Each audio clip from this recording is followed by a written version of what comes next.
Drew Hernandez is a strong-minded individual. Exposing lawlessness. Hernandez, who is ideological. Finding the truth. And use the word Antifa. This is what they do. Battling They're mainstream liars. The woke mob, all they can do is lie. These are the front lines.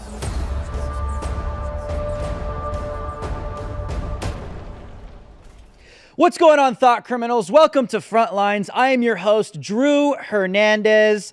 Major Twitter file drops over the weekend. Part 3, 4, and 5 today have dropped. We're going to go over those and just take a look at what these people were doing in regards to banning a sitting U.S. President, Donald J. Trump himself.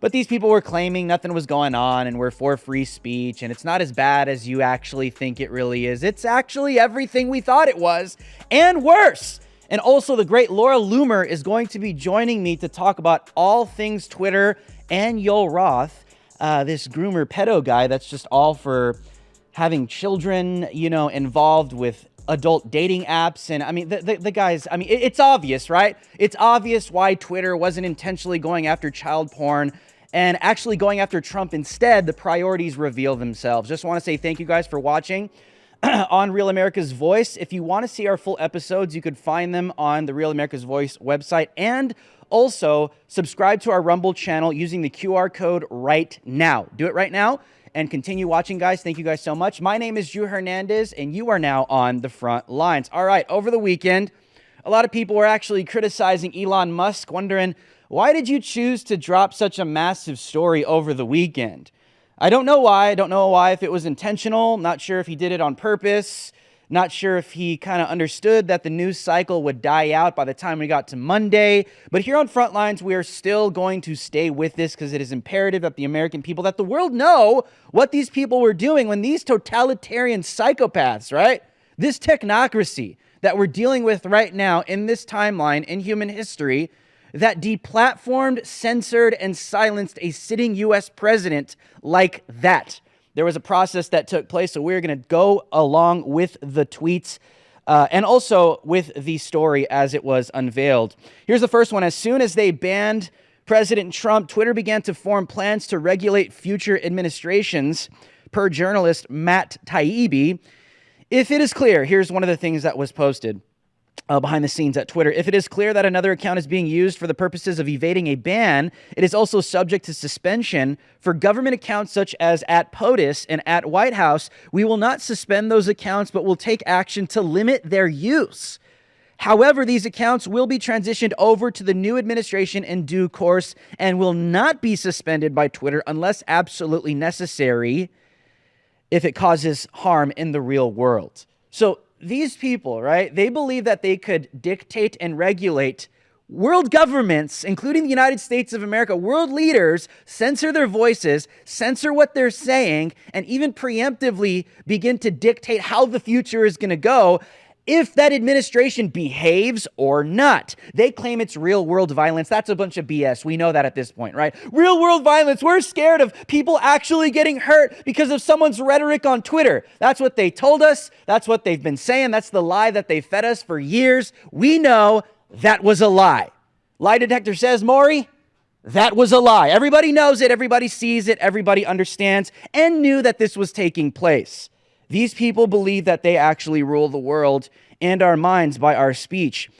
Here's another one with Yoel Roth seemed to love working alongside federal agencies. Here's an exchange he had. I believe it was like some kind of some kind of Slack app that they were conversating on. He said, it happens. I'm a big believer in calendar transparency, but I reached a certain point where my meetings became very interesting to people and there weren't meeting names generic enough to cover. Anyway, let me know.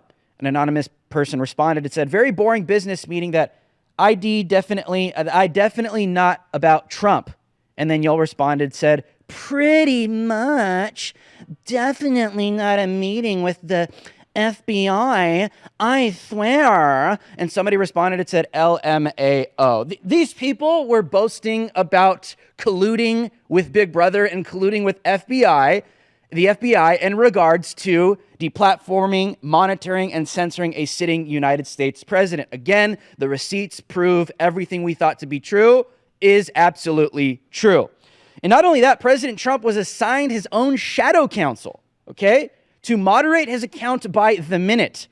Here's another expose of receipts that came out behind the scenes. The latter group were a high-speed Supreme Court of moderation, issuing content rulings on the fly, often in minutes and based on guesses, gut calls, even Google searches. Even in cases involving the president, that's a sitting U.S. president, there are the receipts right there. So President Trump had his own fact checkers assigned to him that were monitoring and regulating and suppressing his account in real time on Twitter during an election season where the sitting U.S. president was being suppressed, communicating not only to the people, but to the world.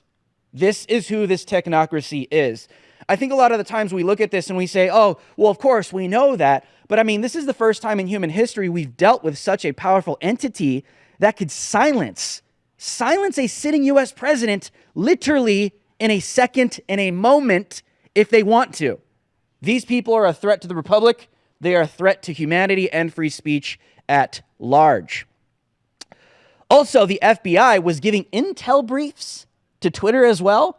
Is anybody surprised by that? Here's another readout from the Twitter thread, the Twitter files. The post about the Hunter Biden laptop situation shows that Roth not only met weekly with the FBI and DHS, but with the Office of the Director of National Intelligence, the DNI.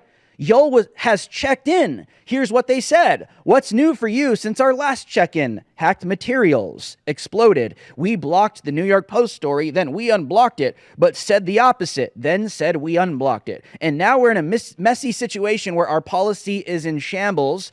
Comms is angry. Reporters think we're idiots. Yeah, and we're refactoring an exceedingly complex policy 18 days from the election.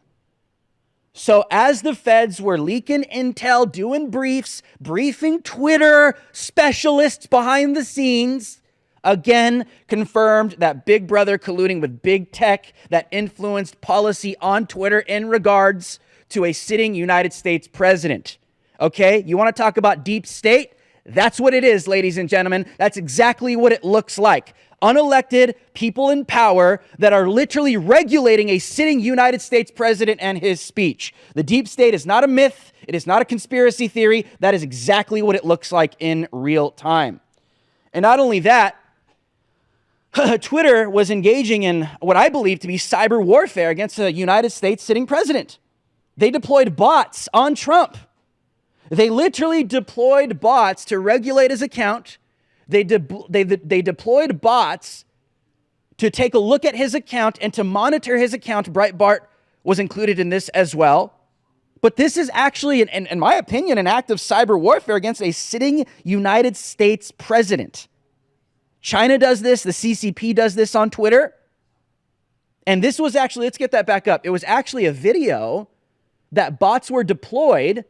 In this instance, let me read this real quick. In this instance, it appears moderators added a bot for a Trump claim made on Breitbart. The bot ends up becoming an automated tool, invisibly watching both Trump and apparently Breitbart. This is what the CCP does. They launch bots all over social media to make it look like there's actually a public opinion. So actual real people form a public opinion on that. But this is what Twitter was engaged with against the president. And that led them to embark on a journey to literally regulate conversations between millions of humans.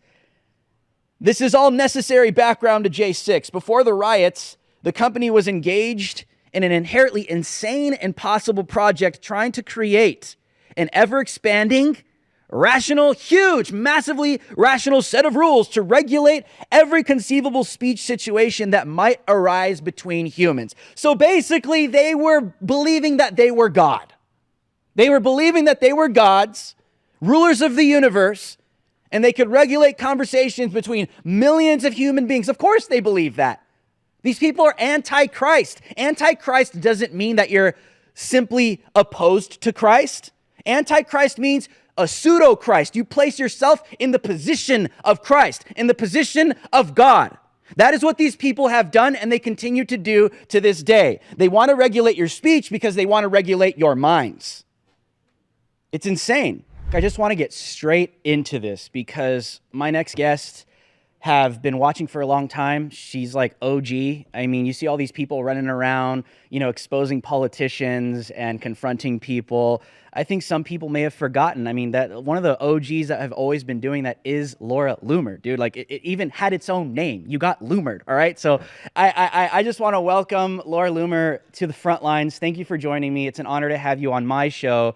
I wanted to get you right out the gate, Laura. What is your take on the Twitter files, everything coming out? You can start wherever you want with President Trump or the shadow banning being exposed, the New York Times, the New York Post suppressing Hunter Biden's story, wherever you want to go, Laura.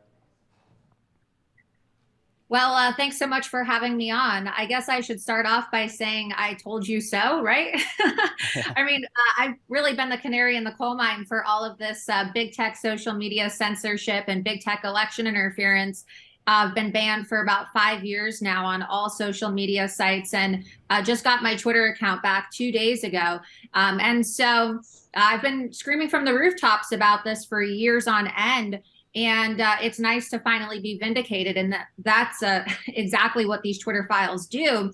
And you see with the release of these Twitter files by Elon Musk that all of the claims that conservatives have been making of big tech election interference and child exploitation and algorithms that target and censor conservatives, it's all true, right? We're not conspiracy theorists after all. These are not figments of our imagination. These things really were happening. And Elon Musk has now revealed these internal emails in doses, of course, right? It's not like a WikiLeaks style dump for all of us to control F and search for ourselves. I wish it was. But I think that a lot of people are vindicated and a lot of people have been wrongfully banned. And it just goes to show you as well that the outcome of our elections could have been so much different if it wasn't for all of this big tech social media censorship, including my own congressional election.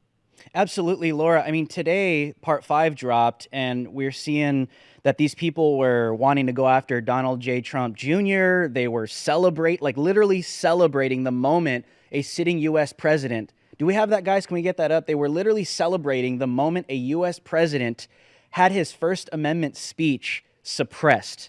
That is wild, Laura. That is that. I think we've been dealing with this for so long. Sometimes we're like desensitized, like, oh, there's the commies, the globalists again censoring speech. But the fact that they did this to a sitting U.S. president like that, I just can't get over it, man. It is not only not American. It is real tyranny. Well, I'm not really surprised. Honestly, I warned people that this was going to happen. And quite frankly, I blame the Republican Party because Republicans had several years to address this during Trump's presidency when they had control of the House, and they chose not to address big tech social media censorship. This was an issue that we saw take place during the Trump administration, and we saw a lot of Trump advocates and Trump supporters have their accounts banned. But unfortunately, you see a lot of Republican legislatures are on the take financially from the big tech social media companies, including Kevin McCarthy, who's now trying to become Speaker of the House. I mean, if you see just a few months ago, Kevin McCarthy was exposed for actually asking Twitter and Facebook to ban Republicans after January 6th. And so these documents that you're showing on the screen, of course, were from January 8th. That's the day that President Trump was deplatformed from Twitter 2 days following January 6th. And that's the same exact time in which Kevin McCarthy was asking for Trump allies and Trump supporters and Republicans in support of Donald Trump to have their accounts banned. So we certainly aren't going to be seeing any of these Twitter executives or Twitter employees prosecuted if Kevin McCarthy becomes Speaker of the House, because he has shown that he is fully on board with Twitter's election interference, despite his recent claims otherwise. But of course, it's all political fodder because he's running to be Speaker. Laura, I totally agree. That's been a huge problem for decades, these right-wing hypocrites that just all talk, no action. They just, talk a big game, but they never want to do anything, especially when it comes to, the left is always saying, it's 2022, you better get with the times. Things are supposed to change. Like, okay, if that's the case, the public town square is now on the internet. So we have to have a conversation about free speech being upheld on the internet, but that's a whole separate conversation. I wanted to get your take on this This very suspect individual, Yoel Roth. So it's been exposed that he was the former, trust safety guy on Twitter. And this November 20th, 2010, he wrote some article, or he had some kind of dissertation. I don't know what it was. Can high school students ever meaningfully consent to sex with their teachers? And this has been viral, blowing up all over the place. And people have been unearthing his tweets as well. Here's one of them. The awkward moment when you can't tell whether your neighbor has a really loud infant or is just watching really loud porn. Here's another one. Getting hit on by high school girls at the Genius Bar, and another reminder that I've still got it. Here's another one. My new office features an appropriate amount of gay porn. It's just like, Laura, I mean, it makes sense. It makes sense to me. Their priorities, right? They were colluding with the FBI not to go after, child pornography and its origins and its distributors on the app. No, they were colluding with the FBI to go after President Trump. It makes total sense to me now. Well, look, I mean, there's been a lot of reports that some of the images found on Hunter Biden's laptop were child porn, okay? Mm-hmm. And we know that Twitter executives and Facebook executives were regularly meeting with members of the FBI, and Mark Zuckerberg told Joe Rogan directly that the FBI, right, they directed Facebook and Twitter to censor the Hunter Biden story. So I'm not surprised to see that you have Twitter executives and people who are in control of, deciding who gets to have a voice in the digital public square, entertaining the idea of child pornography, right? I mean, these people, they say birds of a feather flock together. We're seeing it. And so there's a reason why, if you're a conservative, you're shut down and you're silenced on Twitter. But if you are promoting child porn or, the LGBTQ trans agenda to children, right, you're going to be celebrated and even amplified on Twitter. Maybe not so much anymore under the new ownership of Elon Musk, but this is something that we have seen over the last 5-6 years in our society, and it has really produced a lot of societal and political rot. And unfortunately, they say, elections have consequences. Stolen elections have even greater consequences.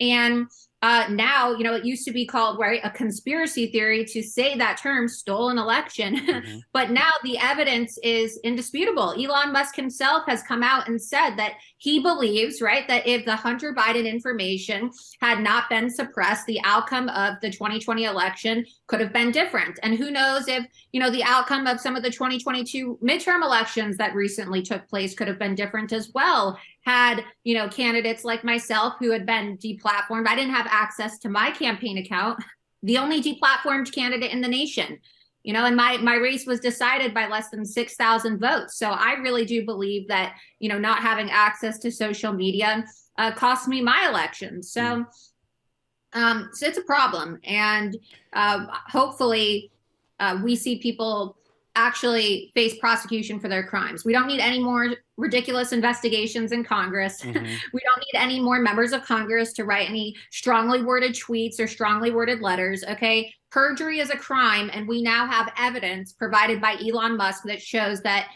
Mark Zuckerberg and Jack Dorsey both committed perjury when they told Congress they were not censoring people. They are. They should go to prison. And it is crystal clear. It is crystal clear. Like, you could see this right before your very eyes. I wanted to ask you, Laura, I think Elon is doing a great job, but obviously I have my critiques. I hold everyone accountable. I don't care who you are. I do my best to hold people accountable. He makes statements like freedom of speech doesn't mean freedom of reach. What is your take on that? Do you think that that's problematic, or do you think that, things are going in a better direction? Obviously they are. Where do you see this going? Do you think Elon will cave to advertisers even more? What do you see happening in the future? Because, personally, I don't like how Alex is not back on the platform, Alex Jones. I love that you are and others, but I don't know. How do you feel about it? So I was actually really critical of Elon Musk at first because of comments that he was making, right? Talking about how, we can't have the far right and the far left back online. And, that's obviously a very subjective thing. Like, what is far right? What is far left? I mean, it really depends on the individual. And then when he said that Alex Jones wasn't going to be able to have his account back, I will say, I think that he's starting to put his money where his mouth is. I was pleasantly surprised to see that I received my account back, because I really didn't even think that I was ever going to get my account back. I didn't do anything wrong. I never should have been banned in the first place. But that being said, I haven't exactly received much support in the media or the right-wing conservative movement from people with larger platforms to advocate on my behalf, right? So I just figured that I would be banned forever. So I am very thankful that I got my account back, but I would like to see him reinstate the accounts of many others too. So we'll see. It's going to be a process. But free speech is free speech, and there's no such thing as hate speech. I, wasn't very happy to see him ban the account of Ye, right, formerly known as Kanye West. And, as a Jew myself, I don't agree with all of Ye's comments that he's made, but at the same time, his speech was nonviolent, and he should be able to say what he wants, because it doesn't matter how offensive, how racist, or how, quote unquote, hateful somebody's speech may be, as long as it's not advocating for violence, it's constitutionally protected speech. And personally, that's what I think, as a free speech absolutist, social media terms of service should be. It should just be all constitutionally protected speech. 100% agree. Free speech absolutist. I'm right there with you, Laura Loomer. It's either you subscribe to the First Amendment or you don't. It literally is as simple as that. If you're offended by what someone said, that's on you. You're probably not mature enough. If that person, what they said is so hateful, it's like, dude. Yeah. I want to remind you too, because a lot of people don't know this, right? Because they've been so brainwashed by, and this is a problem with the left and the right, because I hear, ridiculous conservatives say this too, not just brain dead leftists, but they say, oh, that's hate speech, right? Or Laura Loomer was banned for hate speech. There's no such thing as hate speech. And people have been brainwashed and conditioned by these progressive tech overlords in the mainstream media into thinking that hate speech exists. The Supreme Court already decided in a case in 2017 called Motel versus Tom that there is no hate speech exception to the First Amendment. And so when you hear somebody say that something is hate speech, or they say, oh, well, we want all speech except hate speech, you should let them know that there is no such thing as hate speech, and the Supreme Court has already decided that. So by those standards, given the fact that the Supreme Court has already ruled on this issue, all of Twitter's and Facebook's and Google's and all the big tech social media companies' terms of service surrounding hate speech are completely illegitimate and void, or at least they should be on a constitutional basis. 100%. And that is where social media should be. And I hope that's where Elon Musk is as well. Free speech is free speech. Laura, we got about 10 seconds. Where can people follow you? And you're back on Twitter. What can we expect from you coming up? Well, I'm going to be doing a lot more investigative journalism, but people can follow me on Twitter now at Laura Loomer, and also my website, loomered.com. Based. There she goes. Thank you for joining me. Thanks for having me. Alrighty, ladies and gentlemen, like she said, free speech is free speech. The answer to go against speech that you do not like is not to censor it. It is more free speech to combat it with a better argument. You don't censor people because you don't like what you hear, right? No, you go against it with better speech and a better argument. That is America. That is the spirit of America. My name is Yoel Hernandez. That's all the time we got for tonight. I will see you guys on the next one. We must play offense. Game on. You expect the rest of the world to live in La La Land. We're not. We've been saying these things from day one. Our solemn vow to you, be good, be brief, be gone. You might find yourself changing your opinion on things you've never even thought twice about. That really sets America apart. You are not ready for season 2. This is Reloaded. My life tale and my truth has been to fight socialism. Are you familiar with structural racism? Yeah, it's a myth.